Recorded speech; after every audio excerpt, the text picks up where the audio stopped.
welcome those of you who are joining us here online as we wrap up this series called Living an Extraordinary Life. And before we get to that, I wanted to update you because you may remember last week we were praying for our children, we were praying for our students because we called it Salvation Sunday, where they were getting an opportunity to respond to the message of Jesus, and would they respond to that with faith and joy. And so I just want to report back to you that we had 42 kids from kindergarten through high school that decided to put their faith and trust in Jesus. Isn't that amazing?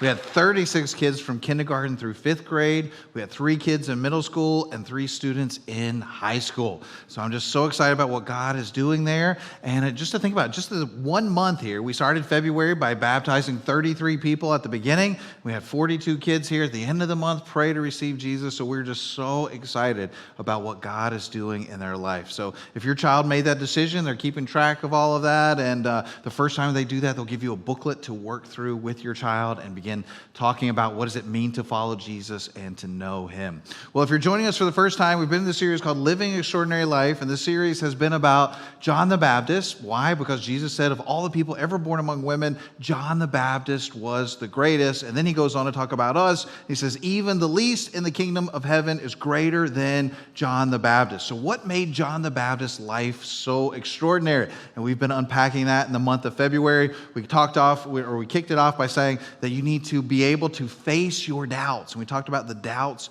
John the Baptist had when life wasn't turning out the way that he thought it should or would. And so if that's you and you're like, man, I have some doubts about, is Jesus really who he said he is? Then I want to encourage you to go back to listen to week 1. Then we talked about you're going to have to be bold, make some bold decisions. And then last week we talked about criticism. And then today I want to talk to you about settling this question, settling this issue of, is God good?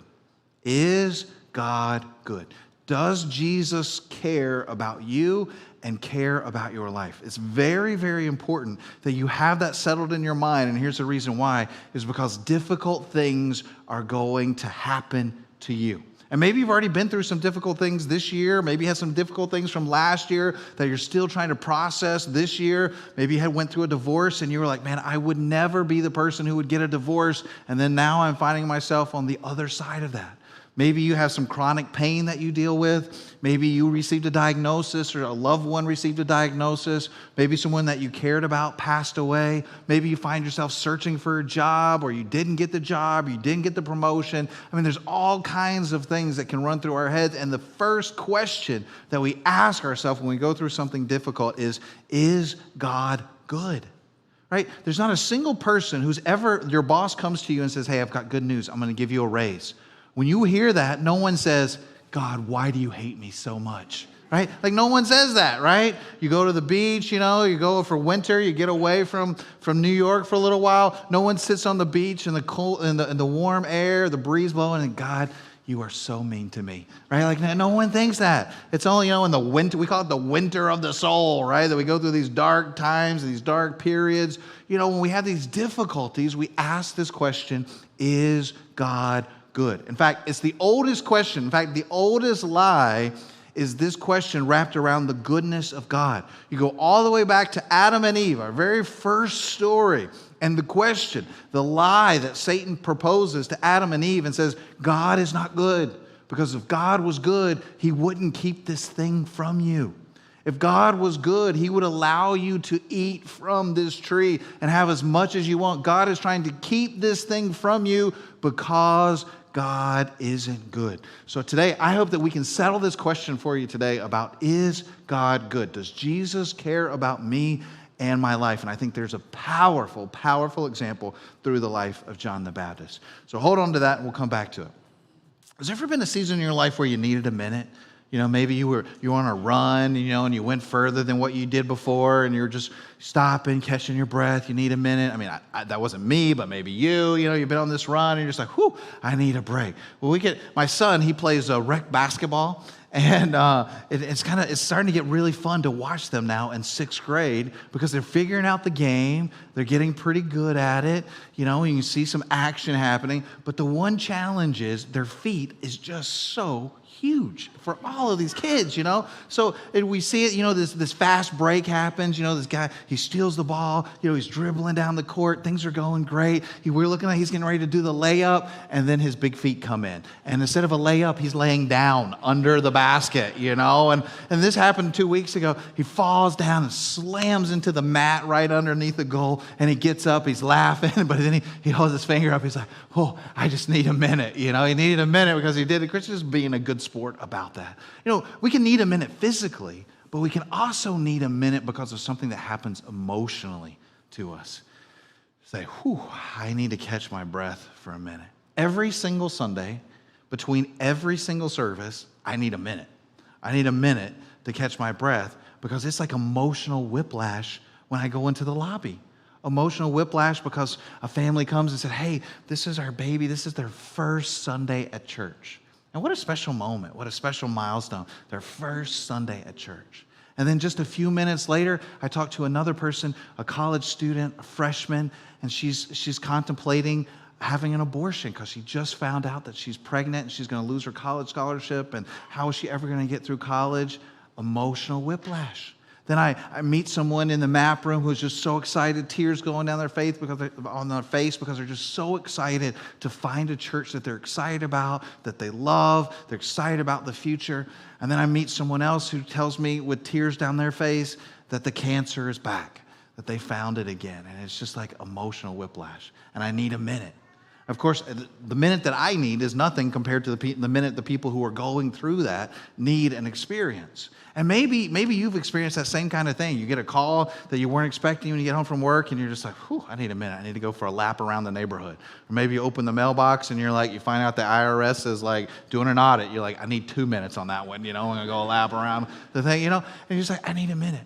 Did you know that Jesus needed a minute? In the story of John the Baptist, Jesus needed a minute. Because John the Baptist, remember we talked about week 1, he finds himself in prison. He's in prison because he's preaching really bold, really strong message against Herod, and he finds himself in prison. Well, John never gets out of prison.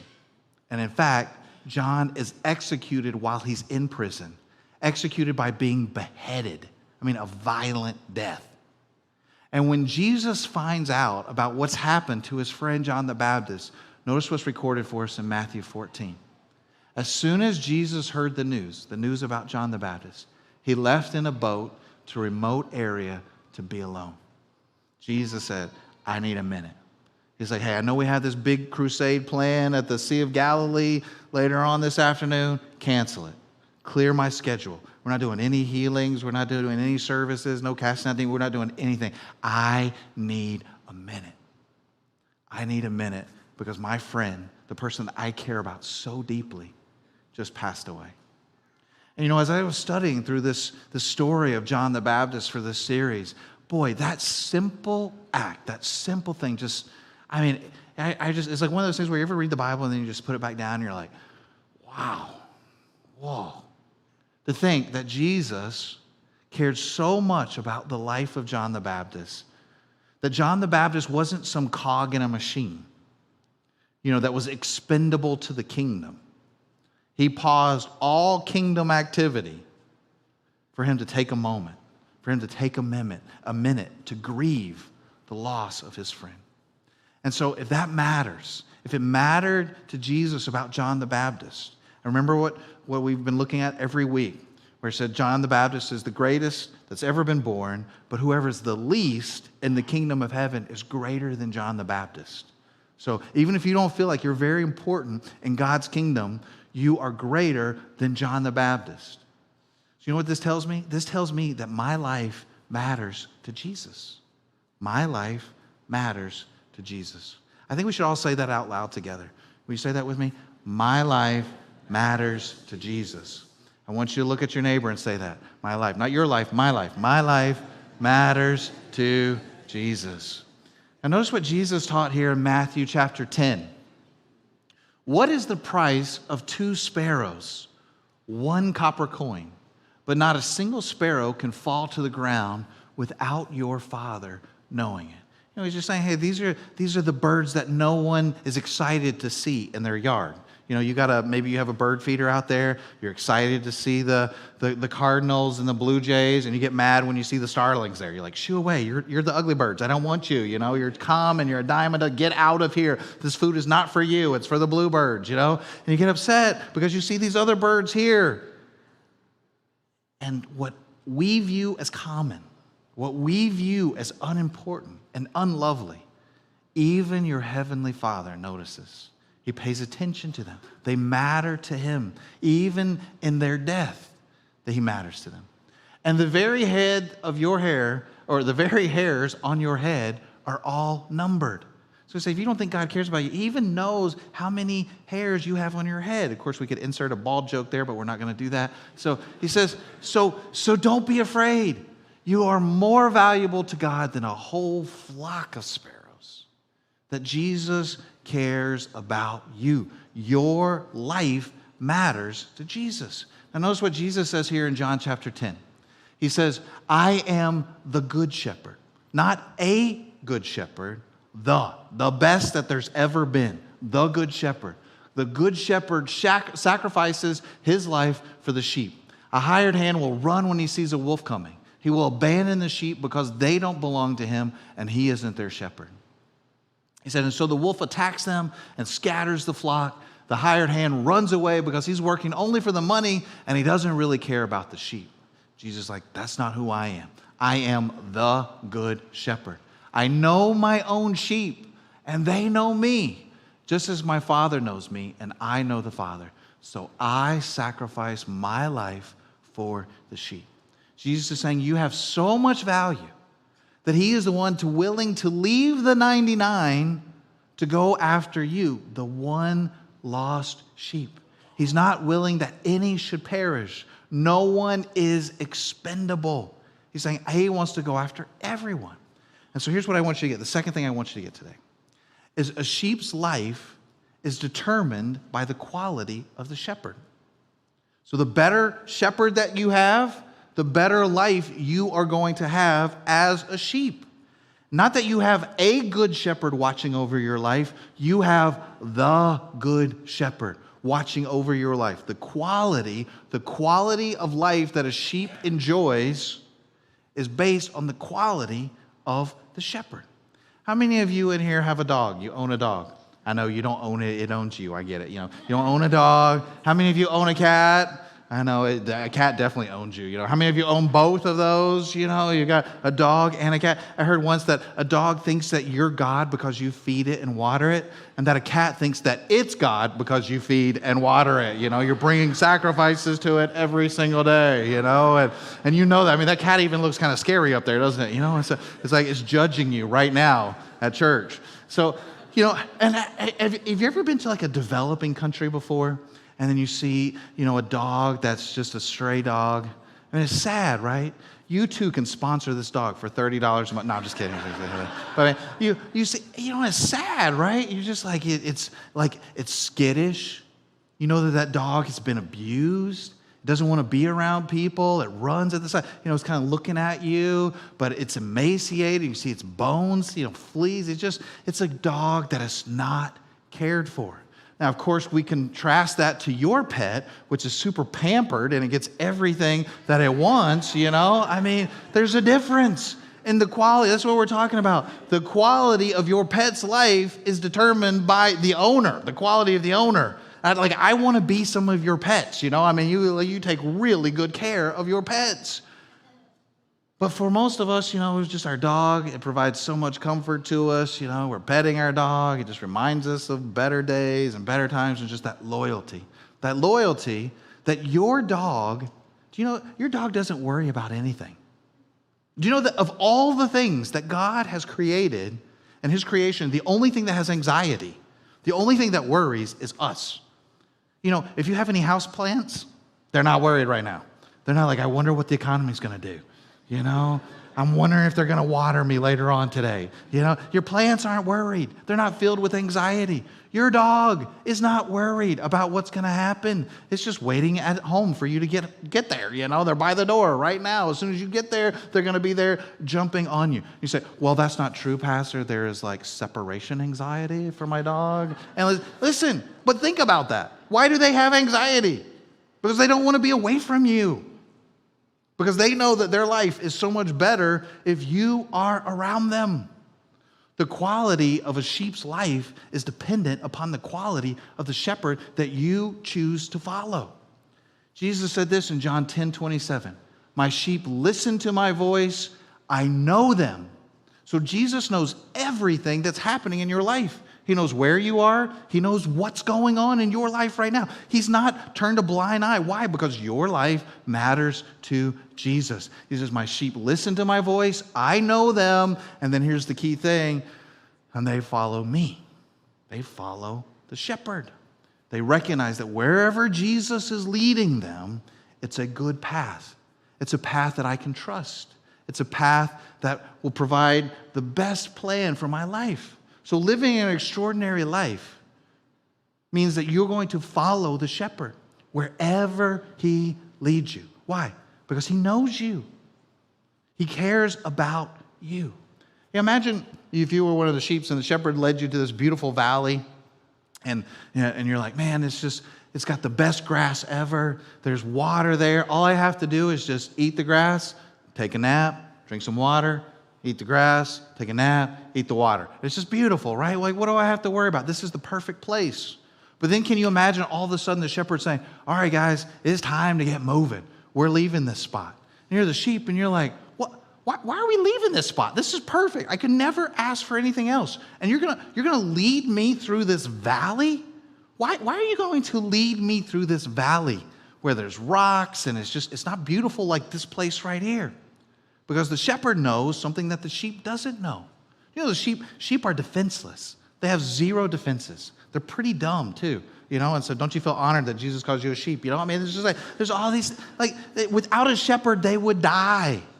And so the shepherd knows that a storm is coming. And that every time a storm comes, the valley floods. And since you can't swim, guess what's going to happen to you?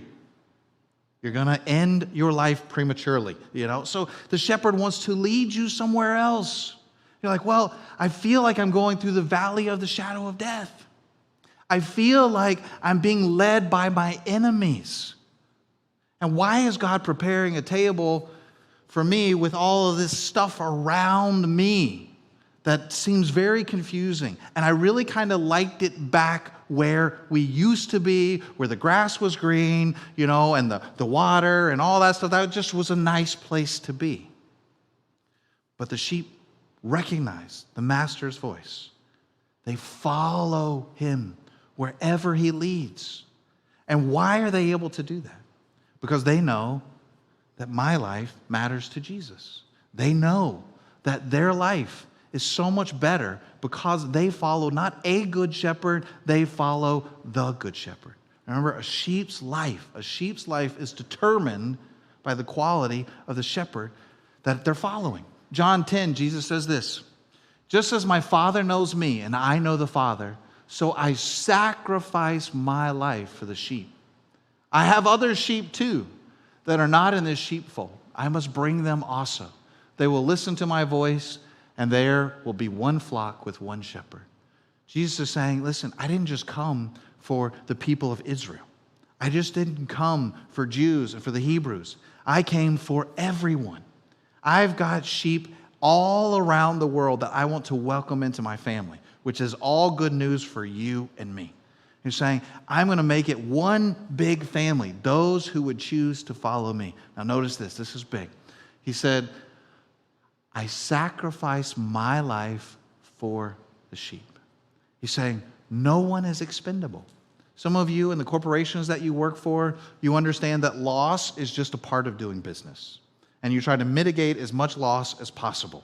You know, we can't have loss, too much loss from theft, too much loss from products being damaged. We have to control that. We have to manage the loss, or we're going to be out of business. Jesus is saying, there is no acceptable amount of loss for him, that he is willing to sacrifice his life for the sheep. Now, let's go one more. Guess how you worship God in the Old Testament?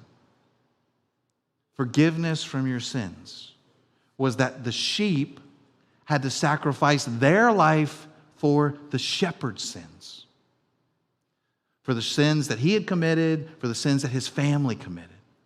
Because through their blood, it covered the sins that they did. And Jesus is saying something different. No. The sheep is not going to sacrifice their life for me and my sins. He's saying, I'm going to sacrifice my life for the sheep, for once and for all. To say that I want you to know that you matter to me. Jesus said, I need a minute when John the Baptist died. Your life is precious to your heavenly Father. So let me ask you, do you believe that your shepherd is good? I'm not asking you to believe that everything that's happening to you right now is good, because I'm sure that's not true. But the good shepherd is saying, just follow me. This isn't the end of your story. Yes, it's scary as we walk through this valley, but keep following me, because the quality of your life will be dependent upon the quality of the shepherd that you choose to follow. You see, it's not so much what we're going through or where we go, but who is going with us. And of course, Jesus is saying here that I'm going with you. Wherever you go, whatever happens, he's saying, I'm with you every step of the way. But it's important that you let me lead you and that you follow me. So I hope that you hear today that Jesus says, I know you. I hear you. I know exactly where you are. I know exactly what's going on. And I'm sure it breaks God's heart for some of the difficult things that you are going through right now. I think the reason that Jesus needed a minute because he recognized this was not the world that he intended, and the pain and suffering of sin and how it's wrecked our world. And Jesus is saying, I want to start this process of making it right. So here's what I want us to do as we end our time together. I want you to take your hands. I want you to put your palms down like this. All right, I want you to close your eyes. And here's what I want you to do. I want you just right where you are online in this room with your hands down, your palms down. I want you to just say, God, I'm releasing my worries.